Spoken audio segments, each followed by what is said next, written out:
barakuma lama fi kuda saddeeti sanbata guddaa isa dhumaati arri yeroo itti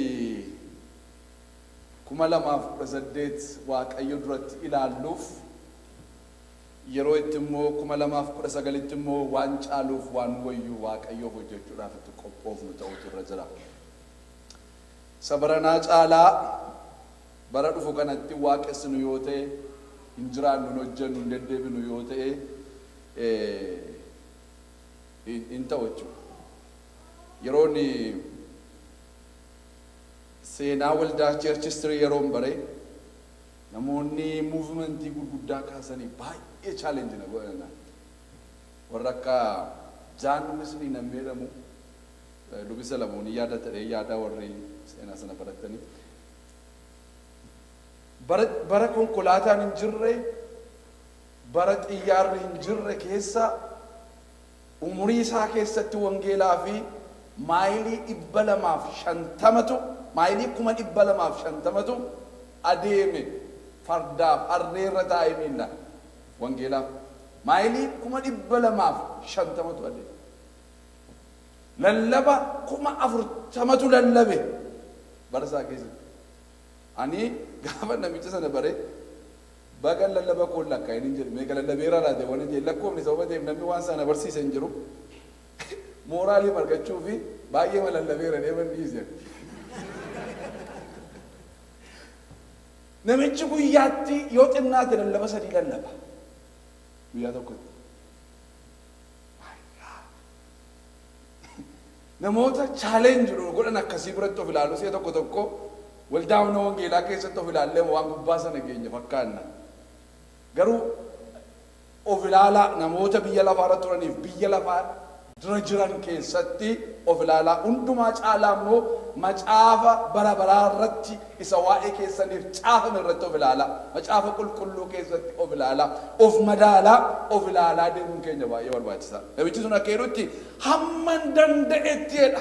Hamman dandeetti lubbuu baay'ee mootummaa waaqayyootti galchuutu narra jira. Kana isa fiisisu. Meeqa galcheera mootummaa waaqayyootti ta'e ulakkaata malee eewun caaleeraa eewun qixxaadheeraa miti wanti isaa. Kanaaf maal jechuun barbaade yerootti 2018 kan nagaa ilaallee waan fooyyessuun nurra jirutti haayilaayitii gurguddaa isaa irra keenye fooyyessuudhaaf yerootti qophoofnu mudhii keenya mudhanne bara 2019 waaqayyo immoo akka nuyi keessatti hojjennuuf jiraannuuf nuu kenne kana keessatti immoo hojii gaarii hojjechuudhaaf yeroo itti kaanudha jechuudha. Maqaan waaqayyoodhaa bara baraan kan eebbifame haa ta'u. Maappii asirratti naaf fiddi daalliini namni tokko barumsa koo isa lammaffaa irratti gaaffii na gaafate YouTube irratti mammaatti arguu dhabuu kootiif dhiifama. Maal jedhee xala'aa tokkotu waldoota torbaniif barreeffame yoo ta'e akkamittiin torban isaanii wal ga'uu danda'a ree jedhee na gaafate. Barumsa sanaa deebi'ee dhaqee ilaallee garuu sirriitti yaadadha. Barumsa sanaa yaada namootaa lama kaa'eera. Yaada namootaa lama gaafa sana tokko namoonni xalaadhuma tokkotu barreeffame waldoota torbantu immoo dubbisanii walii dabarsanii jedhee kaa'e. Xalaa tokko barreeffame yeroo jennu kan waldoota torbaniyyuu xalaa sanarra jira jechuudha. Xalaa tokko yoo ta'e inni Yohaannis barreesse kan waldoota torbaniyyuu xalaa isaarra jira. Efesoon kan ishee dubbifteetu iseettaa nutti dabarsite jechuudha. Waldoonni kan isaanii keessaa dubbisanii daddabarsu. Yaadni lammaffaan immoo lakkii carraan baduu isaatii bal'aa waan ta'eef yeroo rakkinaa yeroo gidiraa waan ta'eef si'a torbatu barreesse.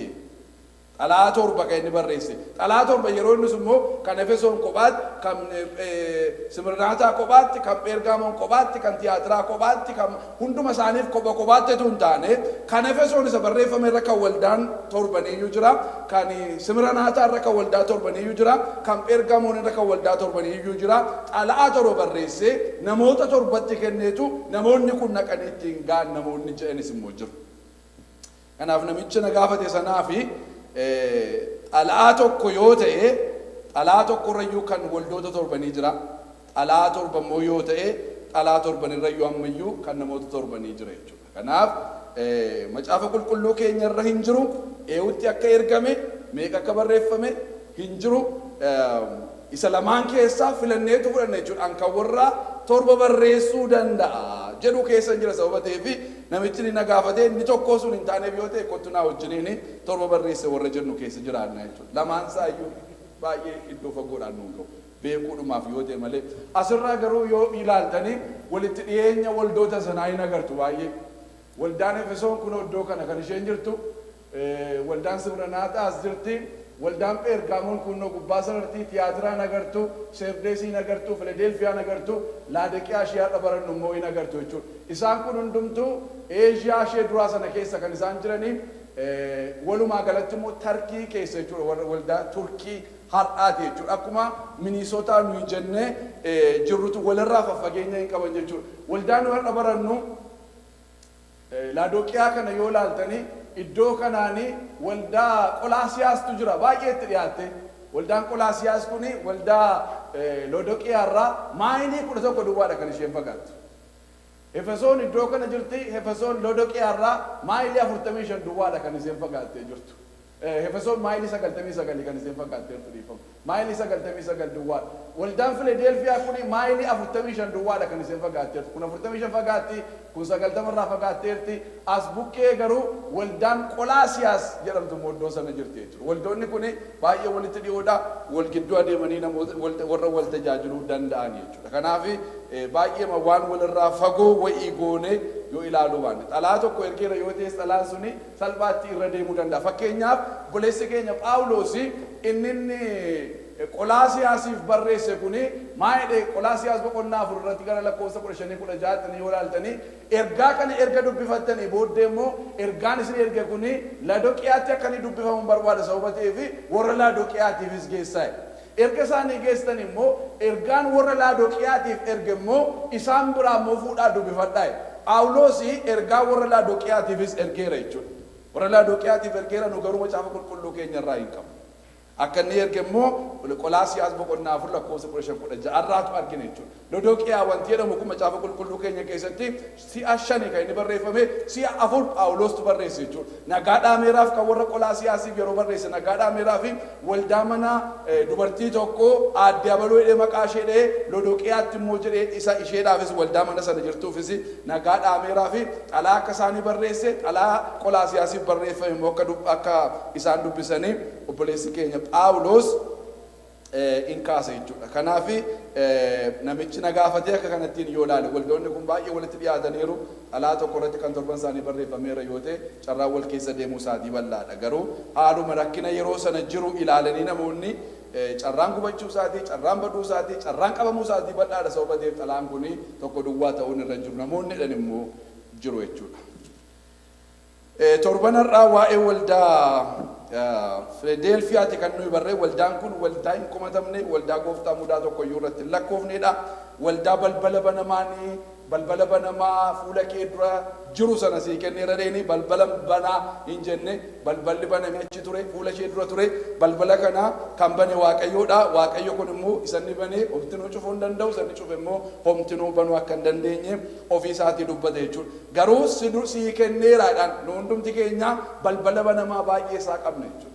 Kan ittiin fayyadamu, kan ittiin gargaaramu, kan dhimma ittiin baane calluma banamee fuula keenya dura kan ta'u balbala bal'aatu jiru. Ameerikaa duwwaa keessa jiraachuudhaan balbala banamaa baay'ee qabna. Paaspoortii isin baattan duwwaan balbala banamaa meeqaaf meeqa wangeelaa fuula keessan dura kaa'e fuula koo dura kaa'e. Waldaa humna wangeelaa duwwaa keessa jiraachuudhaan balbala meeqaaf meeqa qabdu isin. Ana duwwaa beekuudhaan balbala meeqaaf meeqa qabdu isin waan isin beeku. Kanaaf namooti nu bira jiran hundumtu balbala banamaa fidaniitu dhufu jechuudha. Ani isin qabaachuu kootiin balbala banamaa baay'ee isaan qaba. Kanaaf itti ol galuudha waan isaa yeroo ittiin ol gallu balbala sana booddee balbala banamaa meeqaaf meeqatu jira. Amma si'a baay'ee balbala banii ni kan balbala banii kadhachuun baay'ee barbaachisaadha. Ergamaan Phaawulosis waa'ee banamuu balbalaa kadhataa jira. Nuyi garuu balbala banamaa baay'ee isaa qabna. Wangeela nanu jedha yoo jedhu. Lallaboonni waldaa kana keessa jirtanii si'a meeqan chaalenjii isin godhe balbala banamaa meeqaaf meeqatu fuula keessan dura jira. Social media nuyi ofirkaa qabnu Facebookiin balbala banamaa nutti agarsiisa. YouTubein balbala banamaa nutti agarsiisa. Televizyiniin nama biyya keetti darbaa jiru balbala banamaa nutti agarsiisa. Biyya Oromiyaa keessatti wangeelli bilisatti dubbatamuunsaa mootummaan Itoophiyaa kana heeyyamuunsaa waggoota 27 darbe kanaaf inni nuyi qabaanne wangeelli danqaa malee biyya Itoophiyaatti lallabamuunsaa maal agarsiisaa jira? Balbaloota banamaa nutti agarsiisa. Itti ol galuu duwwaa sitatti jedhanii. Philadelphiyaadhaan isa kanatu jedhe jechuudha. Ragaa waa'ee waldaa isee torbaffaa isee dhumaa kaafnaa torbanarraa waa'ee waaqeffannaa isa waaqarraa walii wajjin ilaallaa isa booddee istaandardii waaqeffannaa keenyaa waldaa humna wangeelaa keessa jiru gara sanatti ol kaafna jechuudha. Ameen jedhama miti? Isa walii wajjin barrachuudha. Nan dubbisaa taa'aadhuma dubbisaa macaafa qulqulluu warri qabdan baafadhaa. Ergaa Yohaannis mul'ata Yohaannis boqonnaa 3 lakkoofsa 14 kaasee amma 22tti isa jirutu walii wajjin ilaalla. Mul'ata Yohaannis boqonnaa 3 14 kaasee gara ergamaa waldaa Laadoqiyaatti ergaa kanaa isa karaasaa wanti hundinuu ameen jedhamu dhuga baatu isa amanamaa isa dhugaadhaaf dhugaa ba'u isa wanta Waaqayyo uume hundinuu biraa ka'e sanatu erge jedhii caafi. Ergichi an hojii kee beeka. Hojii kee keessatti ati bulluqaa yookiis diidallaa miti. Ati bulluqaa yookiis diidallaa utuu taateen wayya ture. Ati garuu bu'aadha. Diidallaa yookiis bulluqaa waan ati hin ta'iniif akka nama bishaan bu'aa afaan isaa keessaa tufuutti ani si tufuufan jedha. Atis ani sooressa geessifadheera waan ana barbaachisu hin jiru hin jette. Ati nama gadadama namni boo'uuf hin ta'u deegaa jaamaa qullaas ta'uu kee hin beektu. Ani immoo akka sooromtuuf warqee qulqullaa ibiddaan ilaalame qullaa taatee yeelloon kee akka hin mul'annetti uffata adii arguu akka dandeessuttis qoricha ijatti naqattu anarraa akka bitattu sin gorsa. Warran jaalladhu hundumaa balleessaa isaanii ittan mul'isa. Barsiisuudhaafis nan adaba. Ammas dhimmiitii yaada garaa kee geeddaradhu. Kunoo an balbala dura dhaabadhee balbala nan rukuta. Namni sagalee koo dhaga'ee balbala yoo anaaf bane ani ol nan lixa. Isaa wajjin maaddiitti nan dhiyaadha. Inni sanaa wajjin hin nyaata. An ofii kootii moo'ee abbaa koo wajjin teessoo irra akkuman taa'e inni moo anaa wajjin teessoo irra akka taa'uuf aaboo nan kennaaf. Namni gurra qabu isa Hafuurri Qulqulluun waldaa kiristaanaatiin jedhu haa dhaga'u kan jedhudha. Ameen. Si galateeffannaa yaa Waaqayyo abbaa keenyaa waaqarra kan jiraattu gooftaa bara baraa dubbii keessa qulqulluu amanamaaf dhuga qabeessa kana fuula keetti gurra koof gurra saba keettan dubbise. Dubbiin kun yaa Waaqayyo har'a hafuurattiin barreeffame hafuurattiin Yohaannisitti kenname sanaan waldaa kana keessatti akka inni hiikamuufan si gaafadha. Anaaf saba fuula kee dura taa'ee jiru akkasumas yaa Waaqayyo karaa garagaraa ala kanaa kan nu dhaggeeffatan qulqulloota hundumaa bira ga'ee jijjiirama jireenya keenya keessatti akka inni fiduuf namoota bu'aa buusuu danda'an namoota ittiin jiraatan yaa Waaqayyo akka nu taasisuuf humna dubbii keetiin maqaa Kiristoos gooftaatiin jireenya keenya geeddaruun jaalala kee haa ta'u. Yaa Waaqayyo kana waan gootuuf bara baraan maqaan kee ulfaatu maqaa isattiin jaallatamnee fuula keetti fudhatamne maqaa gooftaa keenyaa maqaa Yesuusiin ameen.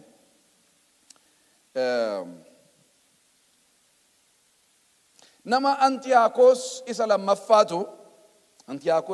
nama jedhamutu Laadoqiyaa kana ijaare yookaan biyyattii kana magaalaa kana ijaare. Innis yeroo ijaaru ulfina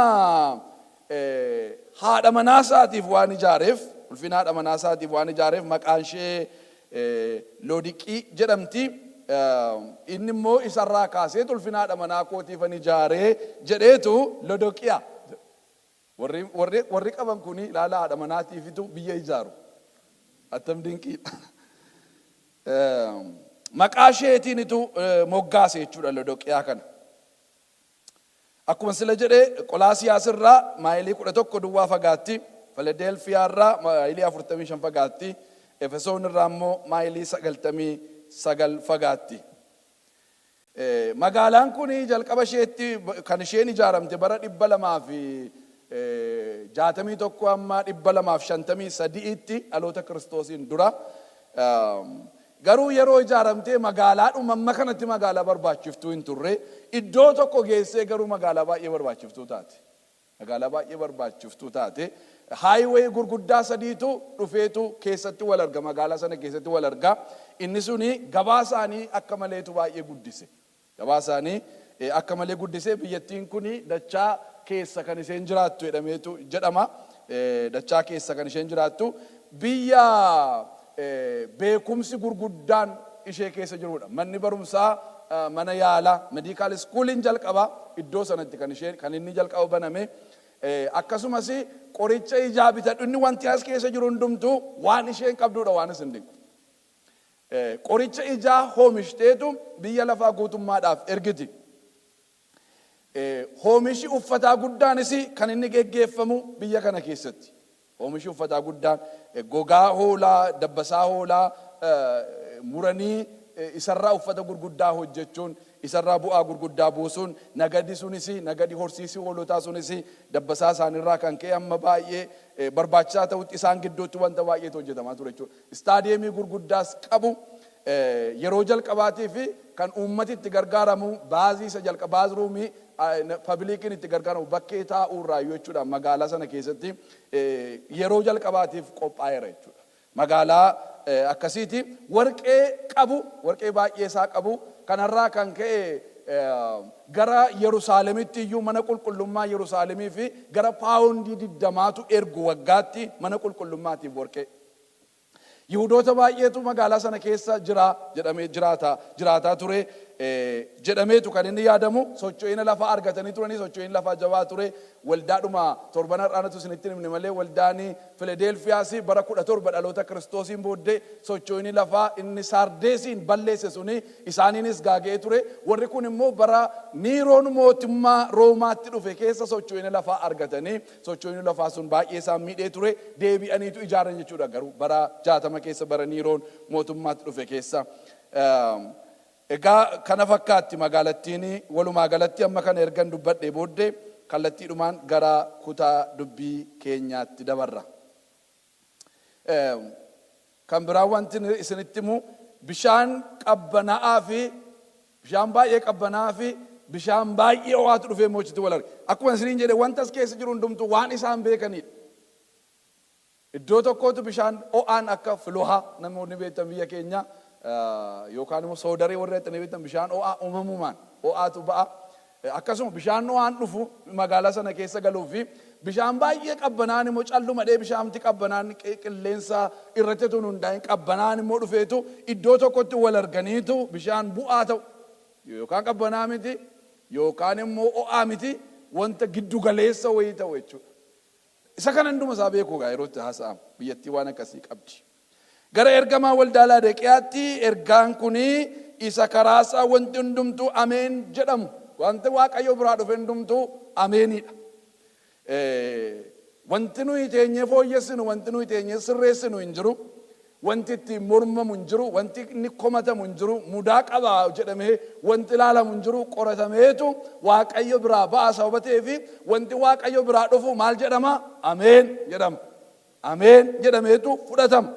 Hinduu isaa yeroo inni du'ee jira sababa ta'eefi ameen jedhamee fudhatama. Namoonni yeroo isaan deemanii gara Gooftaa yeroo isaan dhaqanii ameen jedhama. Ameen jedhama. Yeroo haalli ta'uu diduu wangeelaaf rakkachuun dhufu ameen jedhama. Wanti Waaqayyo biraa hin dhufne garuu jira. Wanti baay'een waan isin dinqu, Waaqayyo dhukkuba ijoollee isaatti hin ergu. Namoonni Waaqayyo dhukkuba kana Waaqayyo natti fide jedhan baay'eetu jira baay'ee. Isa obboleessi keenya Phaawulos jedhurraa kaase, isa Phaawulos jedhu afaan Giriikii isaa irratti yoo ilaaltanii isa nuyi yaannu sana miti, achi keessa hin galchuun. Dhukkubni inni dhukkubsatu callu malee dhukkuba busaa, dhukkuba mataa cabsaa, dhukkuba kaanserii, dhukkuba kalee, dhukkuba onnee miti. Dhukkubni inni dhukkubsatu kuni lafa deemutti sana miidhagaadhaan xumuudha wangeelaaf. Inni galee rakkina wangeelarraan irra ga'u, beelarraan irra ga'u, dheebuurraan irra ga'u, adeemsa karaarraan irra ga'u, bifa saasa huqqataa, rakkina gidiraan ni dabarsu sana tokkoffaa Qorontos lamaffaa Qorontos keessatti yoo ilaaltanii jireenya ni dabarsu sanatu si'a meeqa akka reebame si'a meeqa akka rukutame maal akka ta'e hundumaa tokko lafa kaasa hubatee fi dhukkubi isaa kun dhukkubas akkasitti. Narraa fuudhee kana naattamteen sirraa fuudha wangeela wedhee. Wangeela yeroon sun yeroo mari'annaa guddaa isa hubatee fi jalqabaa hamma dhumaatti tajaajila isaa hundumaa namni kun akkasumatti dabarse. Akkasumatti utuu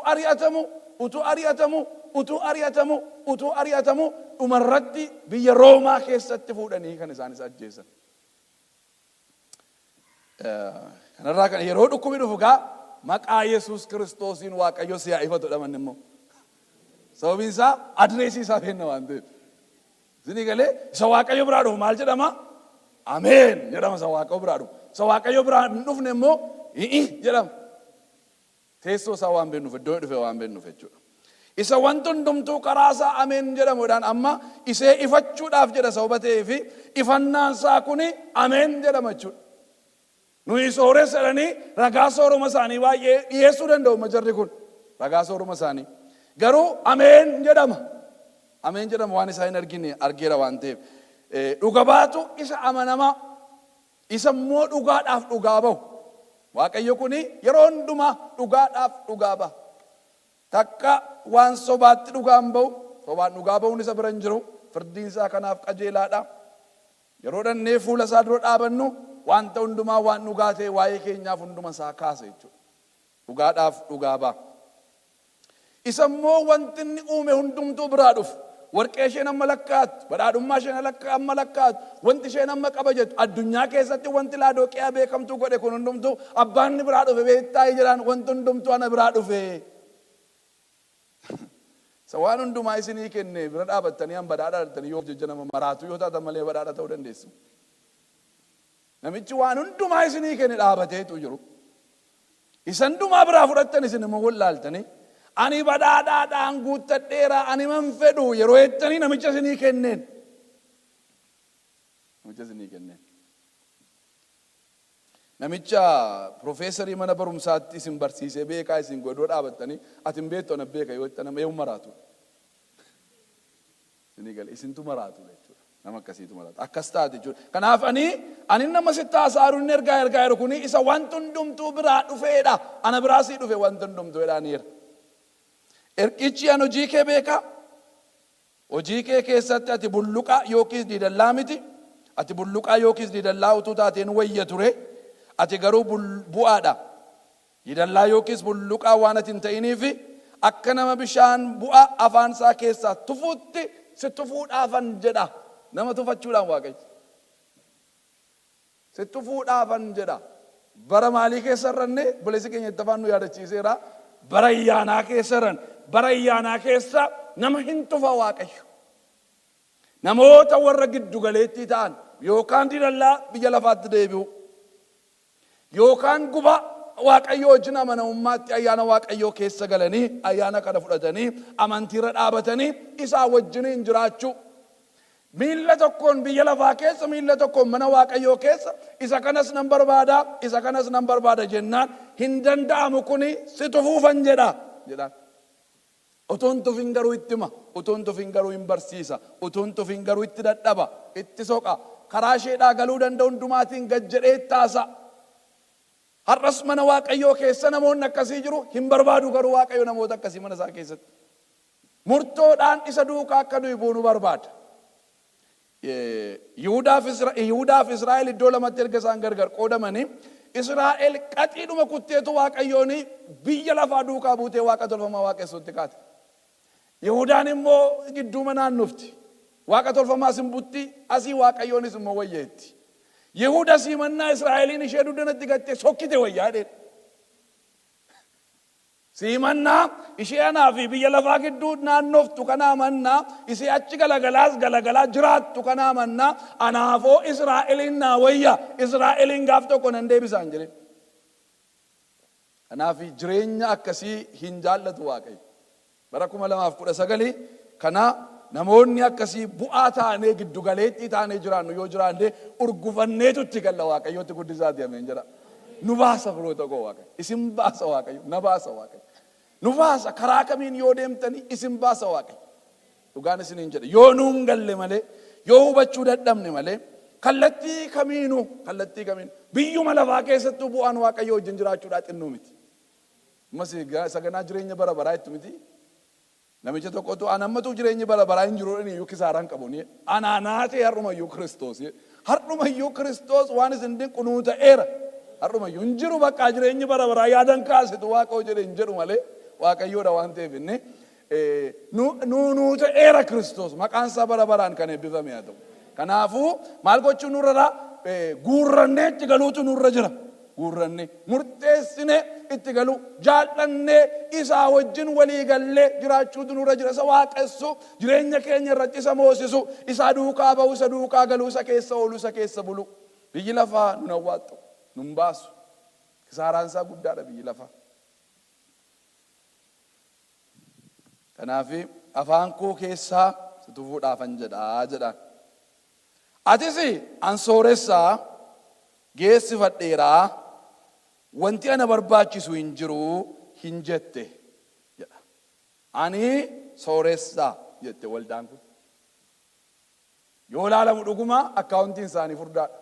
Waan isin dinqu manii tiraansaakshinii guddaan yeroo jalqabaatiif Laadoqiyaa keessatti jalqabe wanti isinitti hin darbe. Maa jechuudha baankii siistamiin iddoo sanatti tureera jechuudha akkaataan ittiin horii wal jijjiiran akkaataa dinqisiisaatti ture yeroo sana. Horiin isaanii baay'ee guddaadha jechuudha. Qabu waan lakkaa'anii namatti himan. An sooressaa ofiin jette. Geessifadheera jette guuttadheera ofiin jette. Jireenya kiristinnaa keessa kun gallaan du'aa irra nuyi. Namni tokko keedhe har'a baruu dhaabnee jennaan bor jiraachuu dhaabnaa. Har'a baruu dhaabnee jennaan bor barsiisuu dhaabnaa. Barri nuyi biyya lafaarra jiran hundumtuu bara nuyi bartuu taanee dabarsinuudha. Beeka hammam yoo jennu PhD miti dhumi barumsaa. Yeroo hundumaa barataa taanee fuula Waaqayyoo jiraachuutu nurra jira.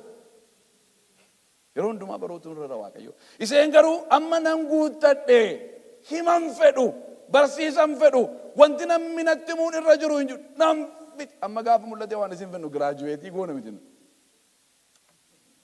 Deemnee ammas haaraa kaafnee immoo barra ammas. Haaraa kaafnee immoo teenyee immoo caalchine. Ani har'a dhaabadhee barsiisu bor yeroo tokko barsiisu amma miila isaa jala taa'een immoo bara afaan banee. Akkasi jireenyi nurraa barbaachisu guuttadheeraan hin ta'u. Yeroo hundumaa nama guuttadheeraan hojii hin qabu Waaqayyo. Nama duwwaa irratti hojii qaba. Isa qabnu kenninee duwwaa Waaqayyo yeroo dhaaban maalan hin barre maalan hin argine maal biran hin geenye maal tarkaa koo keessan gal maal barbaadda kunu asan jira yeroo nu jennu yeroo hundumaa wanti Waaqayyo nutti naqu wanti Waaqayyo nuu kennu wanti Waaqayyo nu barsiisu jira. Guuttadheeraan hin jaallatu. Hafuuratti hiyyeessota kan ta'an hagammadaniidha miti gooftaa Yesuus. Hafuuratti badhaadheeraan jennee akka nu dubbannu barbaadu. Yeroo hundumaa hiyyeessa akka nama homaa hin qabneetti beela'aa du'aatti mana Waaqayyoo dhufuutu nurra jira. Nama tokko takkanaan jedhe biyyuma kanatti waldaa kana keessa miti. Lallabatu ta'uufii dide iddoo aarsaarra. Ta'uufii didee achi galagaltii. Akkasaa wal dhaaltee akka dingataa na agarte fuulduran ta'an immoo waldicha keessa. Akka ittiin jedhee taa'ee dhaggeeffate. Kaffee nuun dhaggeeffata hoonaa maaltu nama raajjeetti. Eenyuunu waan nu barsiisu qaba Waaqayyo. Dhugaan isiniin jiran. Eenyuunu waan nu barsiisu waan nutti dubbatu waan nutti himu qaba. Maaliif qophoofnee dhufne nutu barachuuf qophoofne abaluurraa Waaqayyo waan barsiisu qabu jennee sammuu keenya cufne malee kadhata namootaa keessa barsiisa namootaa keessa beeksisa dubbachuu namootaa keessa faarfannaa namootaa keessa karaa hundumaa haasaa namootaa wajjin goonu keessa wanti Waaqayyo nu barsiisu jira. Riik Waareen yeroon namicha xiyyaaraa fuudhee hoteela kootti nageessu taaksii diraayivarii bira yeroo hin taa'u waan irraa baraa. Barsiisuuf dhaqee bira ta'a miti. Ani Riik Waareen lallabaa akkasiiti barsiisaa akkasiiti deema wangeela gaditti fuudhame waan irraa baraa. doormeeni warra la dhaabatan yeroo isaan balbala bananii ol galchan waan irraa baraa. Karaan irra deemu hundumaarra namoota waan abarsiisa hin arga waa baraan deema. Macaafa qixxee macaafa isaatiitti macaafi gurgurame hin jiru. Namicha kana namichi kun garuu namicha barasaadha. By the way, PhD bareeda Dr. Rick Warren jedhee waamu malee ani isaa keetu waamu sin agarre. Garuu PhD hojjete. Nama hambilee ta'ee yeroo hundumaa barumsaaf of qopheessuudha. Waldaan kun garuu ani sooressa guuttadheera himasi hin fedhu'an. Namoota murtaa'oo jechuudha. Istaandardii ishee eegee namni ishee lallabu.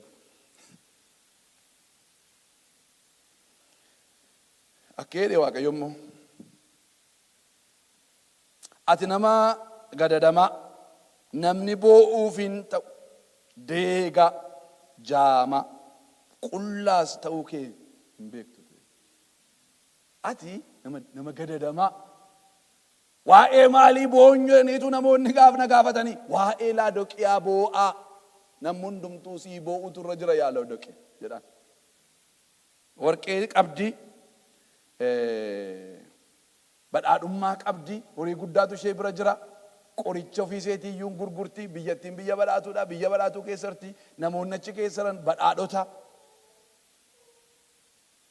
Garuu ati gadadamaa nama namni boo'uuf hin irra jiru. Deega hiyyeessa homaa hin qabne. Waldaan deegduun tokko turteeti yeroo darbe wajjin hin baru. Waldaa Simranaata. Deegni ishee baddu baasa homaa hin qabdu. Wanti nyaatan, wanti dhugan, wanti uffatan yaaddoo. Kunoo asitti immoo Laadoqiyaa yoo dhuftan immoo wanti hundumtuu irraa hafa. Ishee sanaanii ati badhaatuudha. Deegaadha fiin hin jedhin ati jedhaan. Ishee kanaan immoo an badhaatuudhatti ati deegaadha ittiin jedhu. Baalaansii gochuun baay'ee barbaachisaadha. Tarii boris irratti dubbachuun koo nafu gara dhumaatti. Gar tokko duwwaadhaan hin guddatina. Gar tokko duwwaadhaan. Warri kun waama tokko irratti cimsanii hojjetani. Horiima irratti cimsanii hojjetani. Foon isaanii irratti cimsanii hojjetani. Hafuura irratti gadi bu'an. Isin galee. Intellectually, physically, spiritually, socially guddachuutu nurra jira. Namooti tokko tokko hafuurumaan guddatanii achi ga'anii socially zero nama wajjiniin eewutti himtaga atamitti namatti himta. Intellectualiinis hin jiru.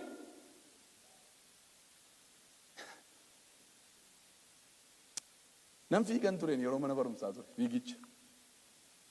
Ayira irratti tokkoffaa ba'een, aanaa irratti tokkoffaa ba'een, aanaa ayira gullisoo bakka bu'een, gimbii dhaqeen. Yeroon gimbii dhaqu reefuun gooftaa fudhadhaan. Dhaquun koo waanan kufe natti fakkaate. Takka biyya lafaatti hin deebi'e. Fiigicha hin naqaama. Namni na gorsu, namni natti himu hin jiru. Namboo manichi ture geemii tokkotti hin gammanne. Fiiganii mo'uuf isee jedhu sammuu koo keessaa bade. Yooman deebi'ee gala ayirratti. Kun isa dhumaati. Lammatan dhufu. Dorgommeetti ni yaadhee yaada malee waan an fiigeefan lammaffaa bahe. Lixa Wallaggaa bakka bu'ee immoo Ilubbaa Bordeemuutu narra sababa ta'ee fi nyaatan eeggachuun nyaachuun narra jiruuf koochiis hin qabnu maalis hin qabnu waan an gochuu irra jiru na gorsanii Ilubbaa Boritti na agarranii deeman. Achiin hin baanii an lammataa.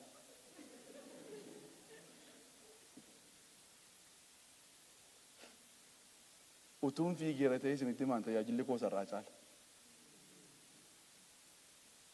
Garuu nama na gorsu, nama na guddisuu qaban. Guddina karaadhuma tokko duwwaatu natti mul'ate. Hafuuratti guddannaan nagaan jedhu. Isarran dhageettii qabu caalaan dhageettii qabaadhan ture tun fiigee waamoo yeroo ta'e. Isteejiin har'arra ga'uu hin dandeenye baay'ee isaarran ga'a. Namootan har'a dhaabadhee wajjin haasa'uu hin dandeenye baay'eettan dhaabadhee wangeela himan tureen sila. Reessaa wajjin Las Vegaasiin tajaajilaa fi moodelistii tokkotu dhufe reefuu jaalala gooftaa gubaa keessatti. Gara sa'aatii lama akka sa'aatii tokko dhaabadhee wajjin haasa'e. Isheen waa'ee fuulatti guddachuu natti taasifti. gubatteetti keesse. An akka seen hojiin dhiifneni moodelistii akka isheen dhiifneni dubbachuu barbaadan walii galuu dhabne. Maaliif ofii kooti waanan miidhabe waanan beekuuf. Guddinni karaa hundumaa barbaachisaadha. Guddina baalaansii ta'e akka nuyi guddannu barbaada Waaqayyo. Yeroo inni naa galatti umuriin immoo hin sokkeen fiiguu hin danda'u. Wantoonni tokko tokko isin ba'uu deebitanii hin fiddani. Mana barumsaa gaafa fudhattanii waldaadhuma qad gootanii kuttanii mana barumsaa dhaqidha. Maanni guddinni akkasii? Tajaajiluma dhaabdanii mana barumsaa dhaqi eessa geessa gaachiin? Bakka manni barumsaa suni nan barbaachisu tajaajilatti galeeranii asiin beecha hin ta'u. Baalaansi godha. Madaalli isaa eegaa firoo tokko. Amma warri kuni toleeraaf ta'eeraaf gaarii ture kun simirnaataayyuu hin gargaaru turan sila. Hojii wangeelaa bal'isanii waan baay'ee hojjoo turan sila. Garuu achuma duwwaa ta'aniitu waldaanii waa'ee bizinesa duwwaa ta'e bakka warqee naman bu'eera. Attami qorichi jaasuni uffati hammam deemaa jira. Daldalli addunyaa kun attam nuu ta'aa jira. Kadhannaan lallabi maaloon jaan ka jennee waan akkasii ta'e waldattiin afuuratti duwwaa ta'a. Ati gadadamaadha, deegaadha, iyyeessaa qullaa kee jirtaa jedheen. Kanaafuu ammas hin gorsaa. Warqee isa abiddaan qullaa'ee anarraa bitadhu jedheen. Warqee gurgurtii misheenu. Yerusaalemiif warqee ergiti. Ammasii warqee isa abiddaan qullaa'e. Maa jechuun isaati dubbii isa dhugaa isa jiraataa. Dubbiin koo isin keessaa ba'eera. Isin keessa hin jiru. Dubbii kootti deebi'a. Dubbii koo qoradha. Wangeelatti jiraadha. Argaa hin jirtoti jaamaadha sirriitti arguu akka dandeessuuf qoricha jaamoo na biraa bitadhu. Nama qoricha jaamoo mishuun qoricha jaana biraa bitadhu yoo ittiin attam gootu. Argaa hin jirtoti jaamaadha. Iji kee jaamaadha. Iji kee banamuutu irra jira. Balliftee ilaaluutu sirra jira. Kallattii hundumaatiin arguu qabda. Kanaafuu qoricha jaana irraa bitadhu. Qullaa deemtee saalaan kee akkan argamnetti maal godheedheeni uffata adii isaan irraa bitadhuuti uffadhu. Tiyaatiraa keessaa immoo namoota uffata adii uffatan qaba jedhu uffata adiin barbaachisaadha. Innis maa inni qajeelummaa Kiristoosiin isa uffannuudha. Warri cuubamanii Kiristoosiin akka uffataatti uffataniiru yoo jedha Kiristoosiin uffachuudha. Kiristoosiin uffatama qajeelummaa isaa hin uffatama. Qajeelummaa akka maddaa sibiilaatti uffadhaatii dhaabadhaa jedha Phaawulos warra Efesooniin qajeelummaa uffadhaatii. Kan isin ittiin isa boba'aa deemu sana dhaamsitan inni tokko mi'a lolaasa kan Waaqayyoo uffachuudha. Inni immoo maanni qajeelummaa akka uffataatti uffadhaa. Sammuun nama tokko tokko qajeelummaa waan hin uffanneef yeroo isin waa dubbattanii negatiivii waa laalame tokko tokko. Negatiivii. Kanaaf yookaan gaddaa jiraata yookaan nama gaddisiisaa jiraata. Abalokkannaan jetteedha torban guutuu maraataa oola. Abalokkannaan jedha torban isa ta'u maraataa oola. Nama jedhuun tummooti baay'ata. Isinii galee sababii isaa manatsariin isaa isumaan arga waan ta'eef wanti hundumtuu isaaf negatiiviidha. Qajeelummaan uffanne jireenyi isaa madaama jiraata. Nyaara guuraa matuutti hin tolin jiraata jechuudha.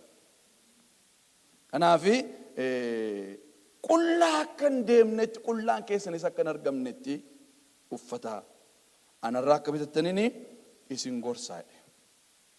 Warran jaalladhu hundumaa balleessaa isaanii isaanitti ni himaa. Waldaa balleessinee nutti hin himne keessaa fagaachuun gaariidha. Yeroo balleessu nutti himuutu irra jira. Wangeelli yeroo lallabamu buruqfamee lallabamuutu irra jira. Jireenya keenya haasa'uutu irra jira wangeelli. Namni hundumtuu wangeela keessatti of argee na'uutu, rifachuutu, deebi'uutu, of qajeelchuutu, an sirrii miti ofiin jechuutu irra jira. Naman jaalladhu hundumaa balleessaa isaa ittiin hima barsiisuudhaafis nan adaba. Ammaafuu gara dabaa geenyaan jedhan. Maaliif gara dabaa geenya? Maaliif himaan hin qajeellu nu? Maaliif barsiisa dubbii Waaqayyootiin hin sirroofnu nu? Maaliif salphaatti waan barru? Maaliif salphaatti waan barru? Kuma yeroo darbe siniin jedhee macaafa koorras kaa'eera fakkaata macaafa lamaan tokkorra. Wanta namni waggaa 30tti bari'an daqiiqaa 3tti baruudhaafan yaala. Maa akkamittiin isarra? karaa inni deeme waggaa 30 deemuun barbaaduun umurii koo seexinnoo kana maaliif adda fixu? Bara dheeraa natti mika daqiiqaa 3tti asiin baatee achi geessannaan shaxxii deema isarra booda daqiiqaa 3tti barisa waggaa 30 fudhate. Salphaatti baruu adabaan baruun eeguun yeroo inni kaffe akkasii naan jedhu ameen sadat duukaa bu'eera. Galaanarra deeminaan jennaan waan isin ka'ee moo irra bu'an.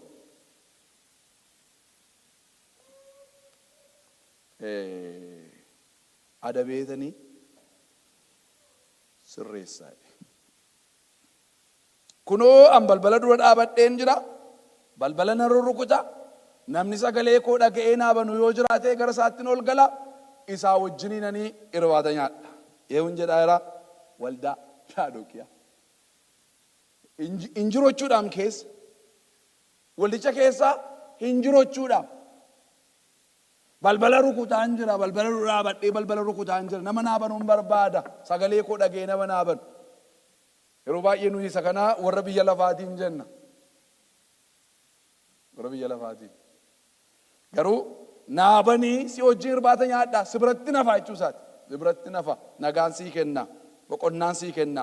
Si keessan jiraadha, si keessan oola, si keessan bulaa. Jireenya keetti darbeen si geggeessa ittiin jechuusaati. Iyyesuusin of keessa galchuun baay'ee barbaachisaa.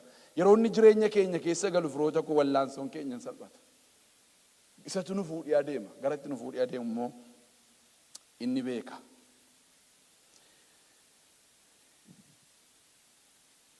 Ani ofii kootii mo'ee abbaa koo wajjin teessoo irra akkuma hin taa'e inni mo'u anaa wajjin teessoo koo irra akka taa'uuf aaboo nan kennaaf. Wanta nuyi mo'uu qabnudha jechuudha kun. Ani mo'een jedha Yesuus immoo jechuudha. Ani mo'een eessan taa'edhe teessoo abbaa koo irra hin taa'e.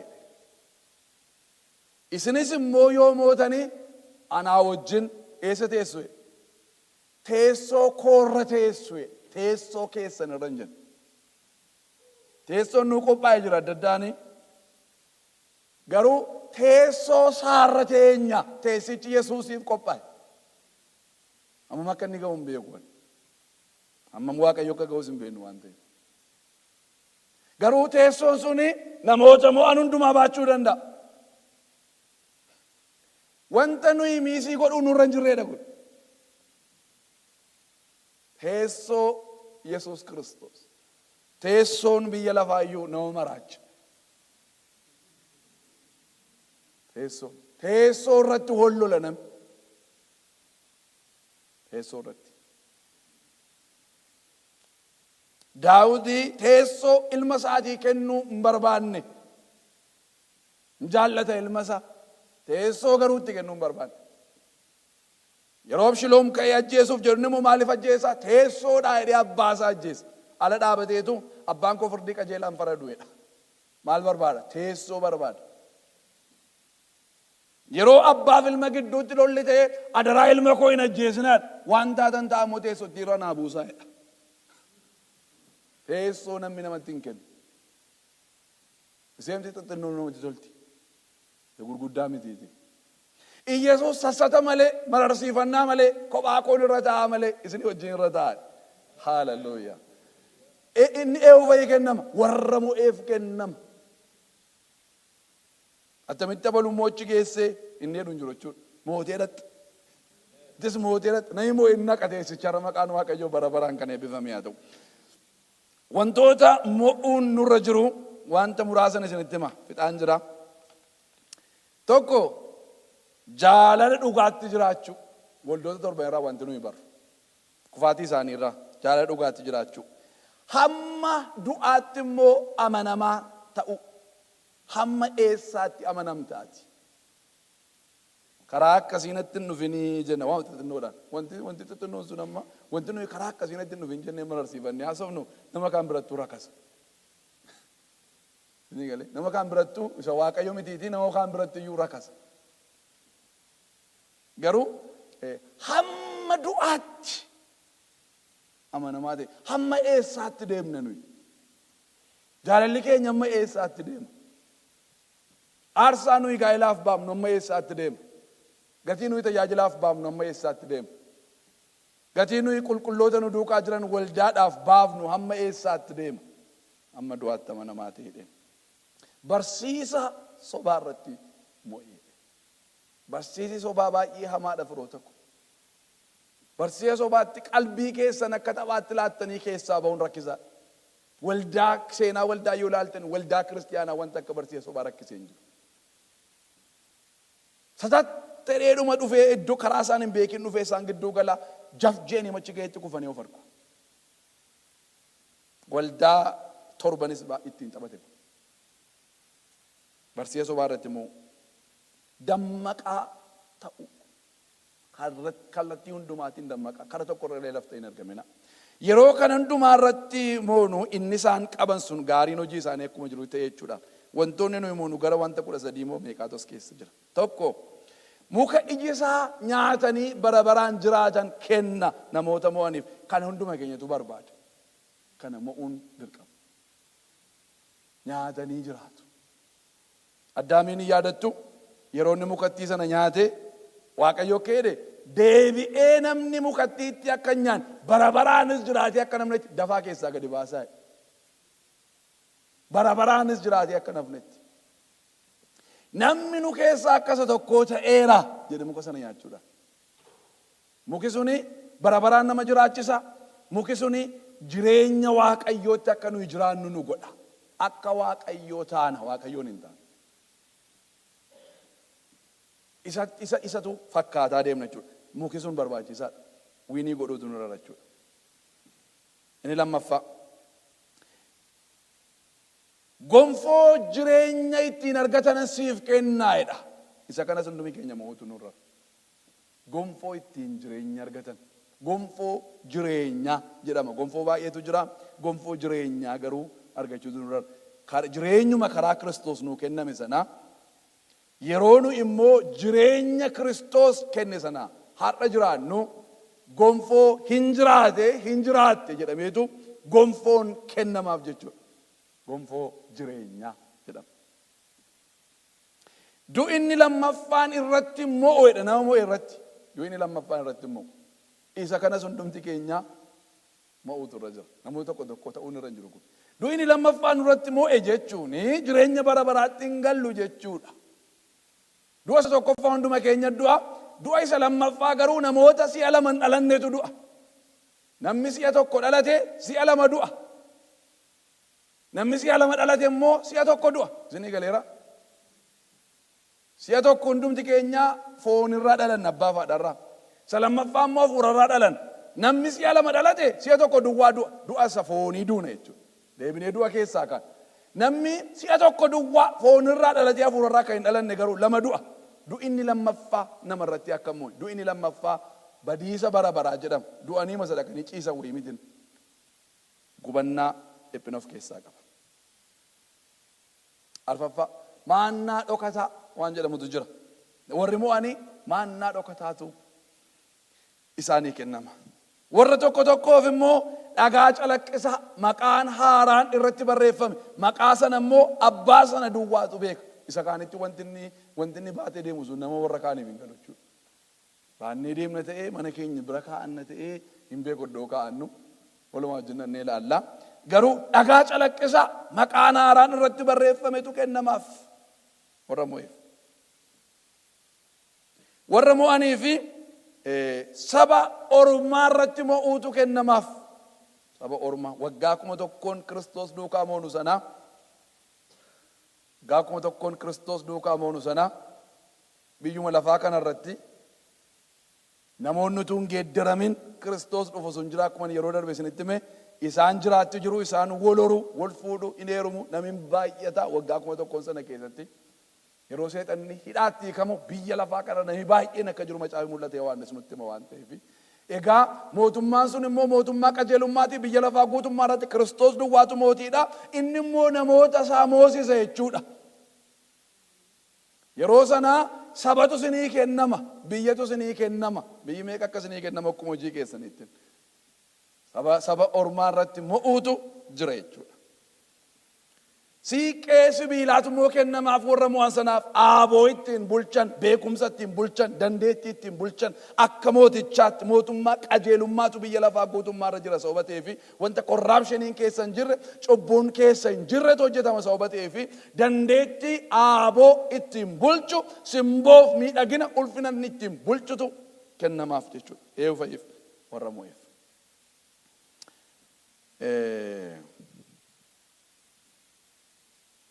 Bakkalcha bariitu immoo kennamaaf namoota tokko tokkoof. Warri mo'an immoo kan biraanii akkuma Kiristoos bakkalcha barii argate namoonni sunis bakkalcha barii qabu jechuudha. Bakkalchi barii suni isaanirraa ifa boba'a jechuudha. Warra kaaniif uffata adaadii uffatanii isaa wajjin deddeebi'u isa kanas namni hundumtuu wiinii godhuutu irra. Kan hundumti keenya mo'uu qabna. Barbaachisaa hundumaaf.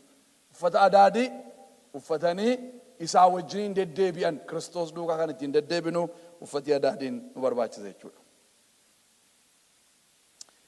Namoota mo'anii fi maqaa isaanii mazgaba jireenyaarraa hin balleessu jedhe. Isa kanas hundumti keenya mo'uutu nurra.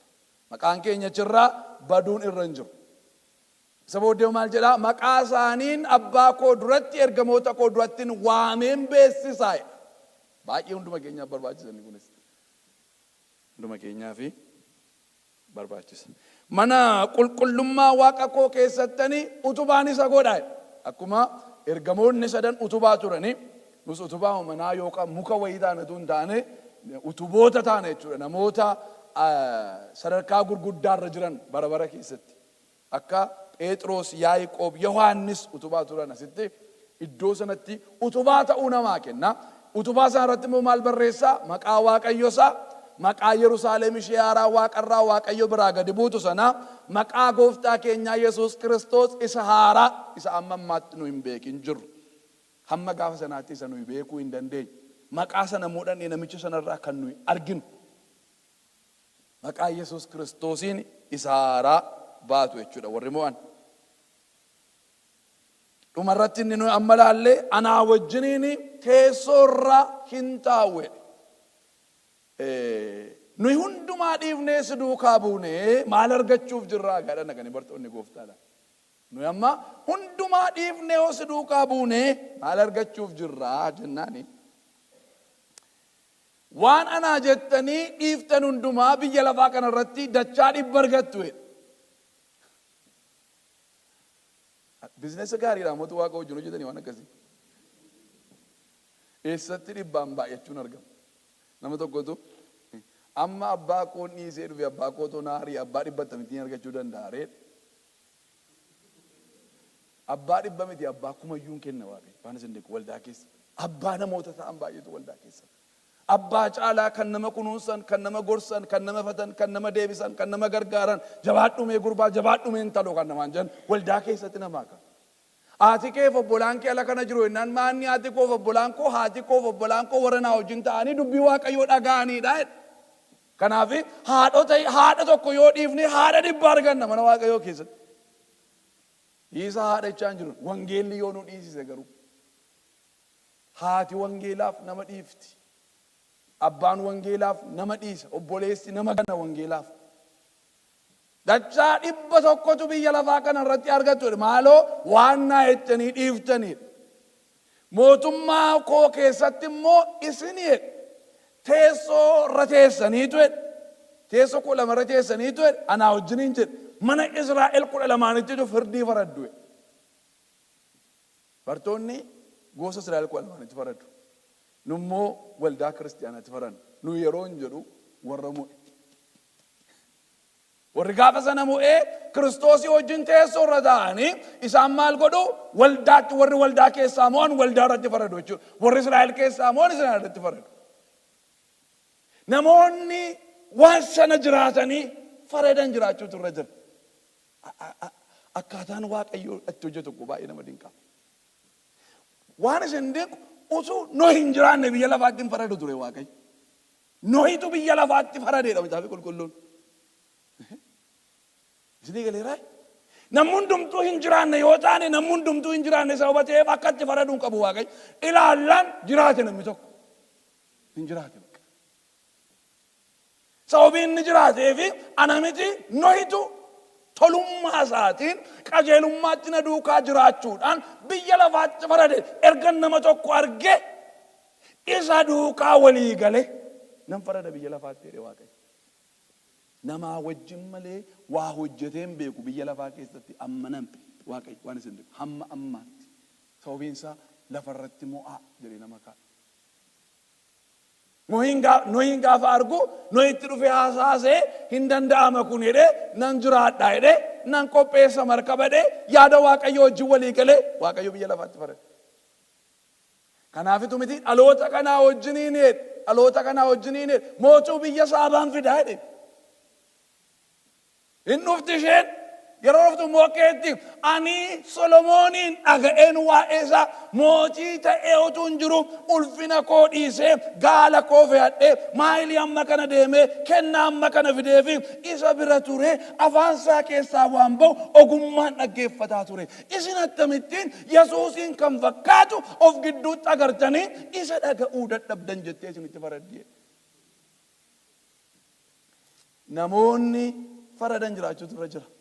Attamitti faradu jiraatanii hin danda'amu kan jennetti hin danda'ama jiraadheeraan jedhu. Kunoo abbaa baluurraan dhaladhee haadha baluun na da'ee annamumaa waaqarraa gad hin buunee biqila lafaa kana nyaadhee dhuma jiraadhee garuu ayyaanni Waaqayyoo naa kennee isuma sii kenname sanaanii jireenya kana jiraadheeraa hin danda'ama jedha nama tokkotu. Isaan eessa taa'u gaa teessoo irraa Kiristoosii wajjin taa'u mo'uun waan kan hin danda'amu yeroo jettu achirratti warra mo'ee garte. Kanaafuu hin danda'aman ni jedhu ziippii goone jechuudha afaan keenya. Warri Sodoomii fi Gamoraadha. Warra Xiiroosii fi Siidoonaati warra Qifirnaahomii wajjin firdiitti dhiyaatu. Humna isaan keessa dadhabeef humni tokko tuutti hin dadhabin warra itti faradan.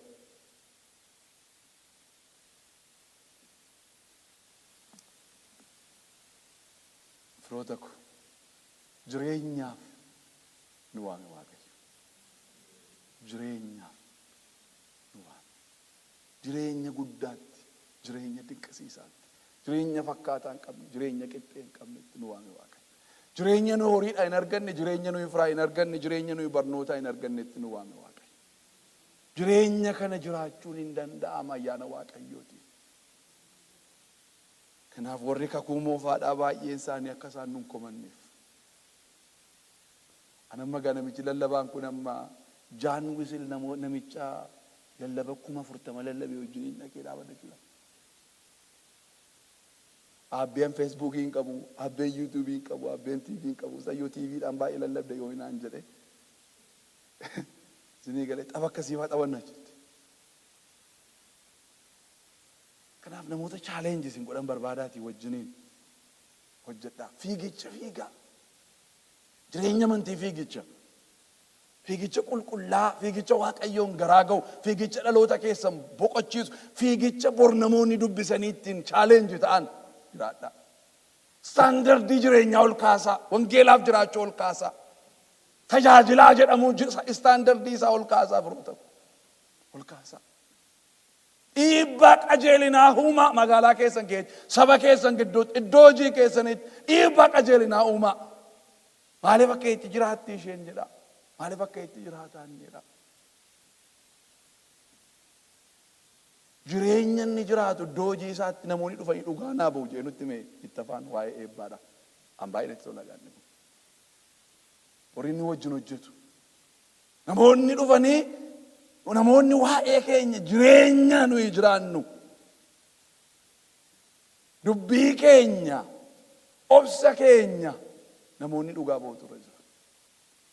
Isa kana hundumaatti gadiitti kenna Waaqayyo. Isa kana hundumaatti